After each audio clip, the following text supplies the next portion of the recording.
경영학 챕터에서의 또 다른 빈출 영역 중에 하나는 조직 관리 개념입니다. 만능 노트의 챕터 4에 해당하죠. 그 중에서도 조직 구조의 형태 부분에서 집중적으로 출제가 되었습니다. 사실인지 먼저 주로 출제된 문제들을 모아서 한눈에 봐볼까요? 이렇게 모아보니까 모두가 다른 문제이지만 유독 자주 나오는 게 보이네요. 네. 매트릭스 구조, 사업부별 구조, 그리고 특수팀, 이 세 가지 구조만 알고 있어도 정답을 꽤 정확하게 고를 수 있을 것 같아요. 한번 같이 해볼까요? 먼저 매트릭스 구조. 매트릭스 구조의 핵심은 기능 플러스 제품 부문화처럼 두 부문을 결합한 구조라는 것입니다. 바둑판 한번 그려볼까요? 각 기능별 독자적 특성을 가진 부서가 있고 별도의 프로젝트가 있습니다. 여기에서는 원소속 부서 A, 원소속 부서 B, 그리고 프로젝트 A, 프로젝트 B로 나타냈고요. 직원인 나는 A 부서에 소속되어 B 프로젝트에 파견되어 업무를 하고 있습니다. 그래서 나는 프로젝트 장에게도 내가 하고 있는 일의 진행 상황에 대해서 보고를 해야 하고 동시에 원 소속 부서의 장에게도 보고를 합니다. 회사로서는 프로젝트를 위해서 별도의 인원을 채용하지 않아도 되고 기존의 인력 풀에서 기능도를 감안해서 파견 명령 등을 내어 효율적으로 인력과 기능을 운영할 수 있죠. 하지만 이중보고 체계에 혼란스러워질 수 있다는 단점도 존재합니다. 회사로서의 효율은 좋아도 개인으로 따진다면 효율이 떨어진다고 할 수 있겠네요. 이러한 매트릭스 구조의 장단점을 알고 있다면 다른 연도의 문제를 풀이하는데 쉽게 접근할 수가 있어요. 다음은 사업부별 구조. 사업부별 구조는 제품이나 시장, 지역 등에 의해 특화되어 분류된 조직 형태입니다. 그래서 각 사업부별로 독립적으로 운영이 된답니다. 자, 그러면 어떨까요? 같은 사업부별 내에서의 기능 조정은 아무래도 쉽게 이루어지겠죠. 반면 타 사업부로의 정보 공유나 기술 축적은 좀 어려워집니다. 모 전자회사의 메모리 사업부, 무선 사업부, 생활가전 사업부 등등을 생각하시면 네, 쉽게 이해하실 수가 있을 거예요. 마지막 특수팀, 애드호크의 의미는 이것을 위하여, 즉 특정 목적을 위하여라는 의미이죠. 여기서 애드는 위하여라는 뜻이고 호크는 이것을 이라는 뜻입니다. 라틴어죠. 이처럼 일상적이지 않은 문제를 해결하기 위해 조직되었다가 해체되는 조직이 특수팀, 즉 애드호크 팀입니다. 산업심리학의 단골 문제인 휴먼 에러입니다. 휴먼 에러 하면 세 가지를 떠올리세요. 자, 우리 실수하면 어떤가요? 가슴이 쓰라리죠. 그래서 스웨인과 라스무센 그리고 리전 이렇게 떠올리시면 됩니다. 공교롭게도 빈출 정도는 이 순서 그대로예요. 기출문제로 한번 확인을 해볼까요? 네, 여기 문제에서 각각의 이론을 표시해 보면 먼저 스웨인, 그리고 라스무센, 마지막으로 리전. 그렇죠? 그래서 이번 특강 시간에서는 이 세 가지 이론에 관해서 제가 빠르게 정리를 시켜 드릴게요. 휴먼 에러는 행동과 원인으로 구분합니다. 어떤 실수, 즉 행위를 한 것에는 원인이 있으니까요. 그래서 행동 기반 휴먼 에러는 스웨인과 커트맨의 휴먼 에러, 원인 기반 휴먼 에러에는 라스무센의 SRK 기반 휴먼 에러와 리전의 휴먼 에러가 해당합니다. 물론 리전의 휴먼 에러의 경우에는 행동 결과와 원인을 함께 분류하긴 했지만요. 스웨인과 커트맨은 인간 오류 5가지를 주장했죠. 그게 바로 생략 오류, 시간 오류, 순서 오류, 실행 오류, 부가 오류입니다. 자, 그럼 라스무센은 SRK, 즉 스킬, 룰, 너리지 기반 오류를 주장했습니다. 마지막 리전은 불완전한 행동의 유형을 원인과 함께 제시했죠. 뭔가요? 실수, 착오, 실책 위반이죠. 이 부분은 아주 헷갈릴 수가 있기 때문에 그 의미를 정확히 이해하시려면 영어로 학습하시는 게 좋습니다. slip, lapse, mistake, violation. 자, 그러면 어떤 것이 비의도적이고 어떤 것이 의도적인지 좀 더 쉽게 구분하실 수가 있죠. 이 세 가지 이론에 대한 구분만 되신다면 나머지는 자세한 내용은 한번 쭉 읽어보는 것만으로도 효과적으로 정리가 되실 거예요. 산업심리학 빈출 문제 분석 두 번째, 스트레스입니다.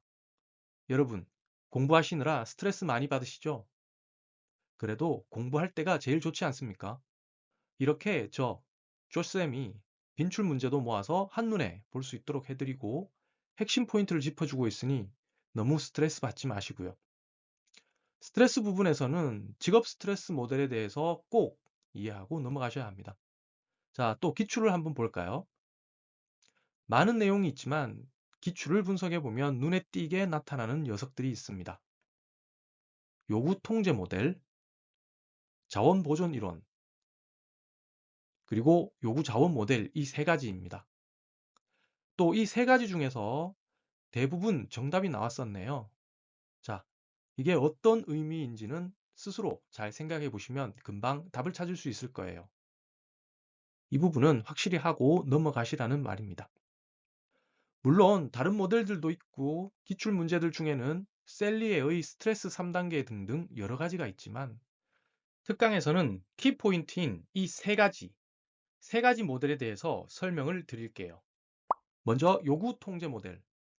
쉽게 말해 회사로부터 요구받는 것을 수행하기 위해 내가 얼마나 통제할 수 있는가, 즉 얼마나 내가 원하는 대로 일을 진행시킬 수 있는가에 대한 모델입니다. 주의할 것은 내가 통제를 받는 것이 아니라는 거예요. 헷갈리시면 안 됩니다. 이 도식 하나로 모든 게 설명이 되죠. 이런 겁니다. 높은 요구 수준이 있는데 통제가 잘 안 돼. 그러면 내겐 높은 부담, 즉 엄청난 스트레스로 다가오는 것이죠. 비슷한 모델인 요구 자원 모델은 또 뭘까요? 네. 또 쉽게 이야기하자면 요구받는 것을 수행하기 위한 자원은 충분한가에 관한 모델입니다. 자원이 없으면 어떻게 되겠어요? 스트레스가 증가하겠죠? 반대로 자원이 충분하면 요구받는 게 많아도 스트레스는 덜 증가하는 완충작용을 하기도 하는 거예요. 자, 다음은 자원 보존 이론입니다. 자원의 보존과 손실의 관점에서 보는 것인데요. 가지고 있던 자원을 잃어버리면 불안해지고 스트레스가 증가한다는 것인데 여기 버킷처럼 새어나가는 자원을 최소화하고 담아지는 자원을 확보하는 것이 스트레스를 줄이는 방법입니다. 그죠? 따라서 이러한 구멍을 막는 노력을 해야겠네요. 자, 이제 세 가지 핵심적인 모델을 봤으니까 기출을 한번 훑어보시면 쉽게 정답을 고르실 수 있을 겁니다. 산업위생 결혼 파트입니다. 산업위생 결혼 파트 중에 단골 문제는 이 노출 기준입니다. 특히 화학물질 및 물리적 인자의 노출 기준이라고 고용노동부 고시에서 많은 문제가 나왔어요. 지금 보시는 건 고용노동부 고시인데요. 기출의 보기 문항에 출제된 부분들을 제가 한번 표시를 해봤습니다. 3장짜리 고시에서 많은 항목이 나왔네요. 그 내용을 들여다보면 그렇게 방대하거나 어려운 내용은 아닙니다. 문제는 이렇게 별표의 유해물질에 대한 노출 기준이 나오면 머리가 아파진다는 것이죠. 유해물질마다 노출 기준이 있죠.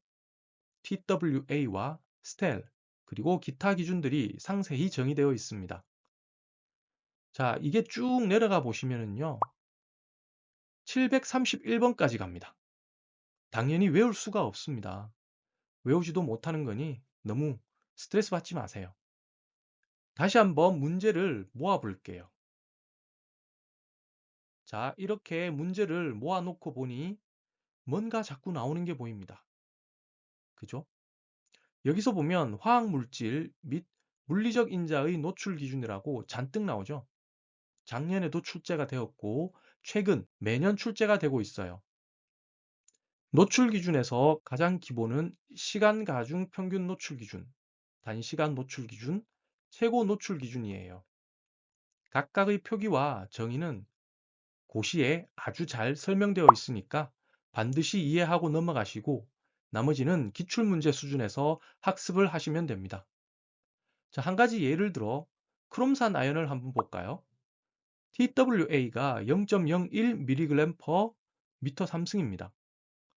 8시간 동안 이 수치 이하로 노출된다면 건강상에 나쁜 영향이 없다는 것이죠.